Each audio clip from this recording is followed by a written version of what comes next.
Welcome back. I had no intention of putting a video out today. I'm in the middle of tax season and sorting out accounts and a whole load of other things, and I was supposed to be getting properly into getting tax paperwork and other horrific stuff sorted out this week. I thought, you know, I'll get a really good start on it on the Tuesday. One of the first things I had to sort out was a couple of little banking things that should have taken like 5 minutes to sort out. To cut a long story short, I ended up spending almost the entire morning on hold to some call centre somewhere. I've lost best part of the day. I've achieved literally nothing other than being told I need to fill in a 6-page paper-based form to get access to one of my own accounts. And frankly, the entire day is completely wasted now anyway. So thanks for that, HSBC. I figured I might as well do something productive. I've given up on paperwork. I've come into the workshop. I am in the perfect mood for battling it out with trolls in the comments about spending 180 quid on a bit of metal. So today I am going to show you the TSO Products GRS-16 guide rail square. Now, let's get the elephant in the room out the road. It is quite expensive. I'm going to chat more about the cost of it later on. Before we do anything, let's see if it actually works. I think probably the best bet is I'm just going to get a big sheet of plywood and I'm going to square it up. Basically what this does is it goes onto your track saw rail. It fits Festool, Makita and Triton rails, and it lets you make a perfectly square cut very quickly. So probably a good way of testing that is to do a continuous square, like 4 cuts in a row. Normally I wouldn't square up a board like that. Normally I would try and do parallels and then each side, because otherwise you're kind of chasing the angle around the board, and if you're out on one angle it's going to get a bigger margin of error every time you move on to the next angle, if that makes sense. But it is a great way of testing whether or not this thing does cut square. So I'm going to shove it on one of my long rails and I'm going to square up a board.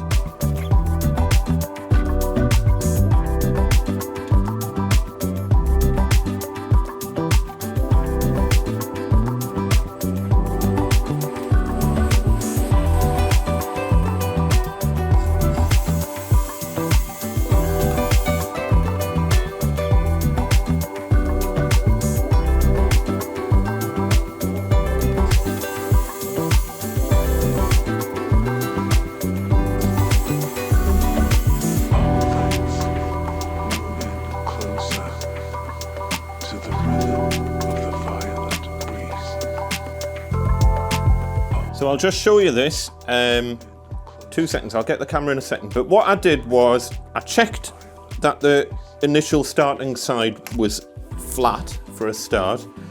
And then I've done a square and cut there, a square cut there, a square cut there. And then theoretically, this should already be square, because if those 3 are 90, then this has to be 90 as well, doesn't it? And I'll just show you, it's absolutely perfect. I'm aligned here on this edge and we are perfectly in line here. So I haven't cut this edge. I've done that edge and that edge. This is my original, still the factory edge if you like. We've got a perfect 90 all the way around. Come over here and I'll show you. So I don't know if you can see that. We're perfectly on that edge there, and we have this pressed up against the board here. And then if I just show you the top corner in that direction, we are absolutely bob on there, perfectly flush against the edge of the track. So we'll know we've got a perfect square on our remaining 4th side that we haven't cut. And just to verify as well, here's the 3rd square that I cut, so basically the last square and cut, and get my framing square on it, and that is absolutely spot on. We've got no play here and no play there, no gap around here. So we'll know that is absolutely square. Let's also check we're perfect on there. We'll line up there and we are absolutely perfect there. I did worry slightly that because really you want this whole edge to be touching the track. You don't want it kind of further down like that. Do you know what I mean? So it ends up with quite a big overhang of the track on a standard 4-foot board, or 4-foot wide, 1220. And because of that, you end up with not very much overhang at this end. I did worry about that a little bit, but it was fine. There was enough to get through the wood on 18mm boards, so it wasn't a problem. And as I say, that is the longest cut that you're going to do on a standard 1400 track, I would suggest. So this is kind of worst case scenario, because on a long cut like that, there's a much bigger margin for error for the cut being, do you know what I mean? Either like that or like that, exaggerated. So if we can handle a perfect squaring cut where we follow the square round, which is a good way of testing whether something's square, then it's a pretty good gauge that we're getting a perfectly square cut on every cut. I'll just measure the diagonals quickly, just because I know the trolls will complain about that. And get it dead on. 1704.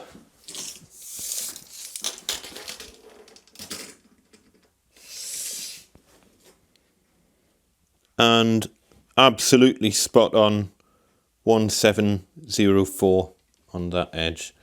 Let me just show you. How am I going to do that? There you go. I'm not sure if you can see that, but it's spot on 1704. I mean, we'll ignore the fact that I could just move that anywhere I wanted, just to prove my point. The square itself is obviously a thing of absolute beauty. And it also has these little cutouts on the bottom here. They're quite nifty, because what they let you do is, if you're using quick clamps, nope. Because if you're using quick clamps on your, how would you do that?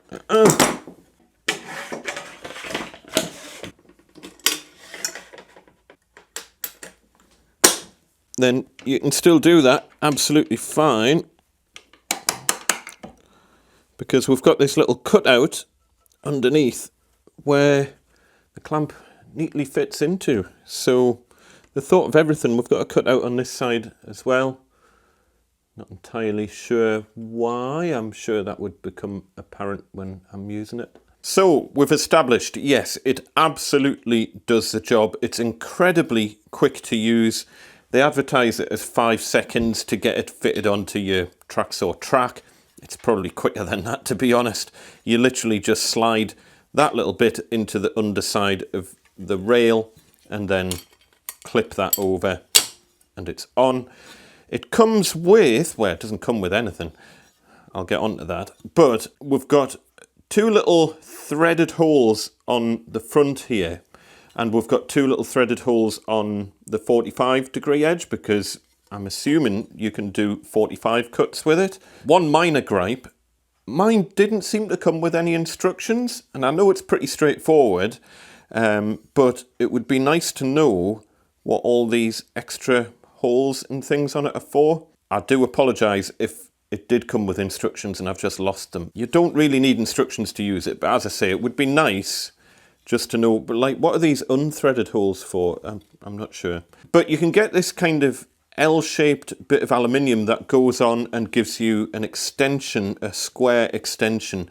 And it's good for doing things like cuts on worktops, like kitchen worktops and stuff like that, because it gives you a longer reference edge, especially if you're working on stuff that maybe has a curved edge on it. You're going to want a longer square edge down there, and that little L-shaped bit of aluminium that you can buy as an optional extra just goes into those little threaded holes on the bottom.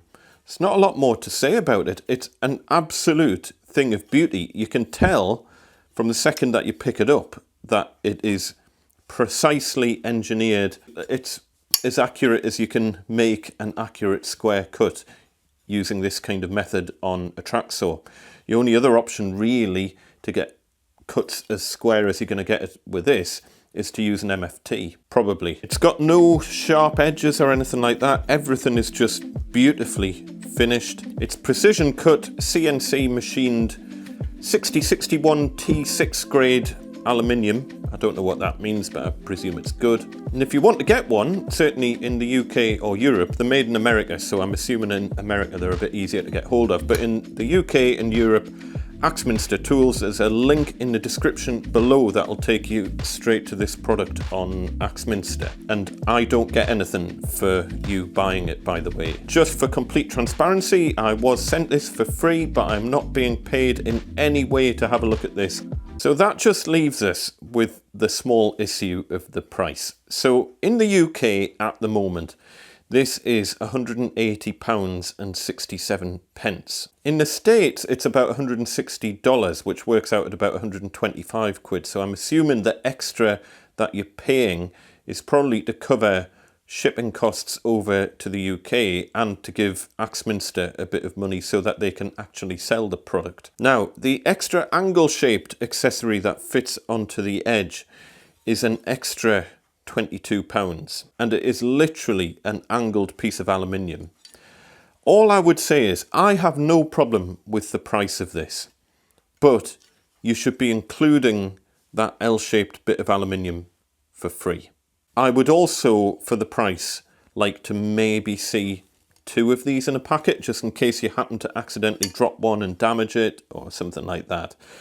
£180 for a piece of aluminium is expensive, but it does the job really, really well. And all I would say is, are you going to make that money back in time saved by using one of these? And the answer is almost certainly yes. Now, if you're still complaining about the price, this is clearly aimed at the professional joinery market. Yes, it's pretty simple, but I couldn't make anything as accurate as that for doing square cuts using the track saw. And all I would say is, if you are a professional joiner and you're complaining about the price, you are doing the exact thing that you complain about customers doing when you give them a quote and they come back to you and complain that you're too expensive. They are judging you for something that they don't understand how much it should cost. And you're doing exactly the same thing with this.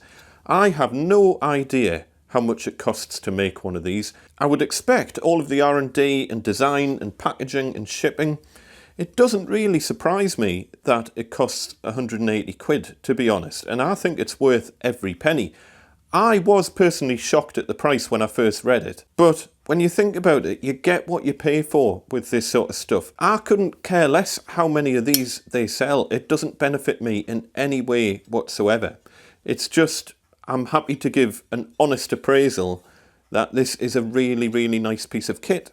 So if you do think it's expensive, just put your mind back to the last time you had a customer complaining about a quote and then you had to go back and undercut someone to get the job, and then you're wondering why you're not making any money. And while I'm having a rant, because I'm in the perfect mood for it today anyway, this is a toner cartridge for my printer. And my printer takes 4 of these. They are made in the millions and they cost literally pennies to make. If you don't believe me that they cost literally pennies to make, I'll leave a link in the description below to a video that explains it much better than I can explain it. A new set of these will set me back from Dell, and this isn't a Dell one by the way, will cost me £220.80. I'll just say that again. 4 of these little bits of plastic will cost me £220.80. The problem is that we've kind of fallen into this trap as a consumer-driven market where we expect everything to be cheap as chips.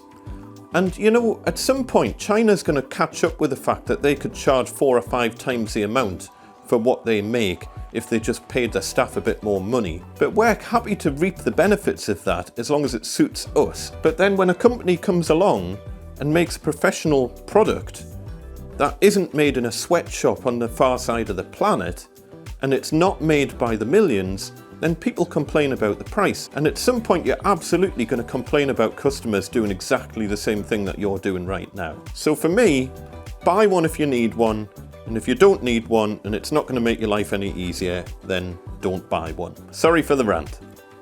Thank you once again to TSO Products for sending me this. I will be looking after it very carefully. See you next time. The holes I so you can hang it up, isn't it? Oh, I'm such a dumbass.